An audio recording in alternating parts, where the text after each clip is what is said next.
সম্মানিত দর্শক, আজকে আপনাদেরকে দেখাবো এমন এক জ্ঞানী ব্যক্তির বাড়ি, যিনি হিন্দু ধর্মের অনুসারী হয়েও কোরআনের বাংলা অনুবাদ করেছিলেন। তার নাম ভাই গিরিশচন্দ্র সেন। তার বাড়িটি অবস্থিত নরসিংদী জেলার পাঁচদনায়। চলুন তার বাড়িটি আমরা ঘুরে ঘুরে দেখি। তবে সর্বপ্রথম কোরআনের বাংলা অনুবাদ করেছিলেন মৌলানা নঈমুদ্দিন। তিনি কোরআনের কয়েকটি সূরার সর্বপ্রথম বাংলা অনুবাদ করেন।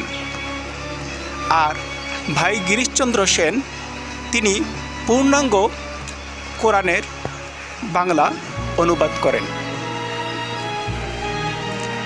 এই কাজের জন্য তিনি ভাই গিরিশচন্দ্র সেন হিসাবে সবার কাছে পরিচিতি লাভ করেন। তার বাড়িতে ঢোকার জন্য প্রথমে আমাদের একটি ছোট দেয়াল পড়বে, ছোট দেয়াল দিয়ে ঘেরা। এই দেয়ালের ভিতর দিয়ে ঢুকলে আপনি তার বাড়িটি দেখতে পাবেন। বাড়িটি খুব মজবুত এবং ছোট ছোট ইট, সুরকি পাথর দিয়ে তৈরি, যা দেখে মনে হচ্ছে বাড়িটি এখনও অক্ষত অবস্থায় আছে। ইতিহাস থেকে জানা যায় তিনি বাংলাদেশে প্রথম পূর্ণাঙ্গ কোরআনের বাংলা অনুবাদ করেন। অনেকের মনে প্রশ্ন থাকতে পারে, তিনি হিন্দু ধর্মের অনুসারী হয়েও কেন কোরআনের বাংলা অনুবাদ করেছিলেন। আসলে তিনি সব ধর্মকে শ্রদ্ধা করতেন এবং তিনি জ্ঞানপিপাসু ছিলেন। তার ইতিহাস থেকে জানা যায় তিনি শুধু কোরআনই নয়, হাদিস গ্রন্থ এবং বিভিন্ন আরবি গ্রন্থ অনুবাদ করেছিলেন এবং কোরআনের কিছু তাফসিরের অনুবাদও তিনি করেছিলেন। এবং তিনি জ্ঞান অর্জন করার জন্য অনেক সময় বিভিন্ন আলেমের শরণাপন্ন হতেন এবং তাদের কাছ থেকে তিনি শিক্ষা লাভ করতেন। তিনি ছিলেন জ্ঞানপিপাসু এবং নিরঅহংকারী। তাই তিনি নিজ ইচ্ছায় এই কাজগুলো তিনি করেছেন। এই কাজের জন্যই তিনি পরিচিতি লাভ করেছেন এবং অনেকে তাকে মৌলবী উপাধিও দিয়েছিল।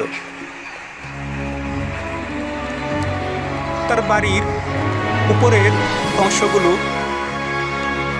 দেখতে খুবই সুন্দর এবং সামনের দিকে একটি ব্যালকনি আছে, যা দেখতে খুবই সুন্দর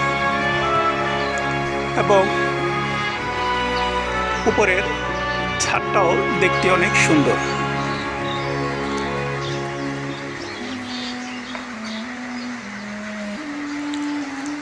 তৎকালীন সময়ে তিনি খুব পরিচিতি লাভ করেন কোরআনের অনুবাদ করে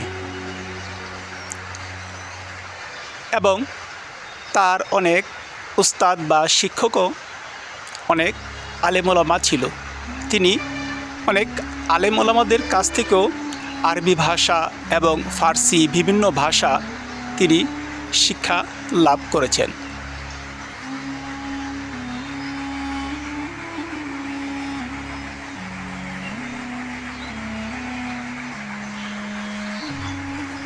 বাড়ির সামনে তার ছবি এবং তার নাম সহ দেয়া আছে। আপনারা যদি তার বাড়িটি ভিজিট করতে চান তাহলে ঢাকা থেকে আপনাদেরকে পাঁচদনা মোড়ে আসতে হবে।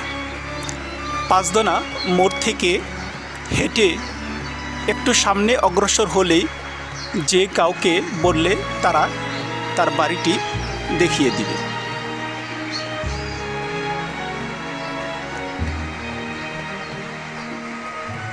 বাংলাদেশের সুন্দর এবং দর্শনীয় স্থান দেখার জন্য এই চ্যানেলটি সাবস্ক্রাইব করে রাখুন।